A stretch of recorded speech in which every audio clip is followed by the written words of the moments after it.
Hi everyone, this is Kalyan Kumar this side and welcome back to Chemistry Universe. This is part 8 of the carboxylic acid series. And in this one, we are going to talk about formic acid in general. Because formic acid has some unusual properties.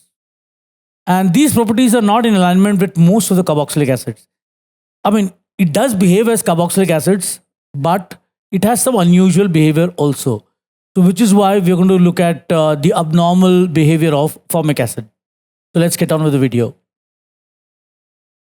All right, so abnormal behavior of formic acids, and we'll also be doing test of carboxylic acids.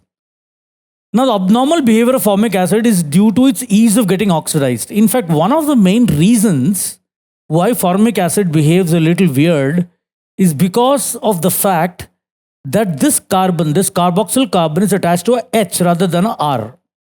The major difference is this. I mean, this is of course the obvious difference also, but it is this difference that brings about this difference because CH bond is very easy to oxidize than a CC bond. And therefore, you will find its ability to get oxidized is what makes it behave differently from other acids. I'll just give you a hang of what we're talking about. We know that formic acid gives a Tollens and Fehling's reagent test, whereas none of the other acids would do this. We have done this in aldehydes and ketones. And we also have seen that the test for aldehyde and ketone, one of the tests, that is the HgCl2 test, is also given by formic acid. It will give you Hg2Cl2 first, and then this Hg2Cl2, which is calomel, will give you a black PPT of Hg. And this is what the aldehydes and ketones had done also.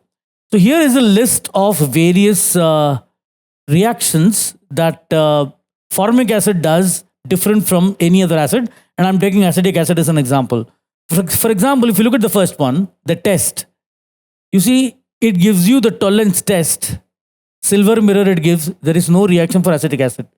Fehling's, it will give you the same as aldehyde. Cu2O, this will give you no reaction. With dichromate, it oxidizes. As I said, it is easy to oxidize, no reaction.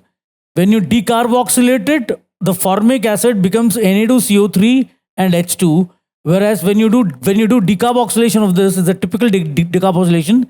CO2 goes and the H comes with carbon and you get methane gas. Then if you heat it at 160, it breaks down again into CO2 and H2, whereas there is no reaction here. You heat it with the sodium salt, you'll always get an oxalic acid and there is no reaction here. You heat a formic acid with sulfuric acid, it will dehydrate to give you CO and H2, whereas this dissolves. If you treat it with another dehydrating agent, P2O5, there is actually no reaction here, whereas this forms an anhydride. You treat it with chlorine and red phosphorus, you will get CO2 and HCl, whereas here you will get a monochloro derivative. If you remember, it oxidizes, in fact, red phosphorus and chlorine will convert all these into alkanes, in fact. And then you have calcium salt. If you heat it with the calcium salt, you will get formaldehyde, whereas this will give you a ketone, acetone, because it has a CH3 there. And then we can also look at some of the uses of formic acid. It is used as an antiseptic. It is used in the preservation of fruits. It is used for leather tanning. It is used in dyeing wool and cotton fabrics. It is used as a coagulant for rubber.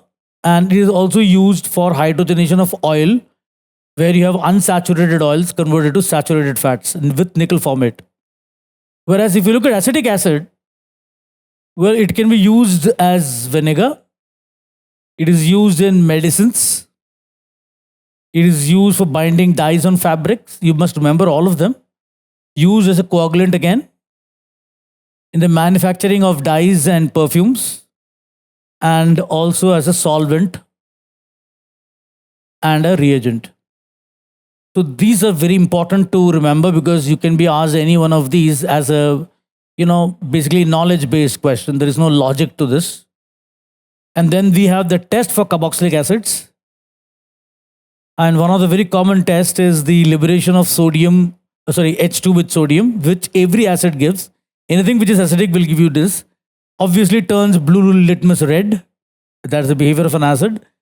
Gives a fruity smell with alcohols by forming an ester, and gives you a positive bicarbonate test where they dissolve in sodium bicarbonate to give you carbonic acid, which instead gives you, in return gives you CO2 and water. And that would be the end of this part of carboxylic acids. So with this part, we have been able to finish off carboxylic acids. The next one, the next 4 videos would be dedicated to each of the 4 important derivatives of carboxylic acids, namely acid chlorides, that is acid halides, anhydrides, esters, and amides. So we're going to discuss these 4 in the following 4 videos. So with that, this is Kalyan Kumar signing off. Have a great and wonderful day, and thank you for watching this.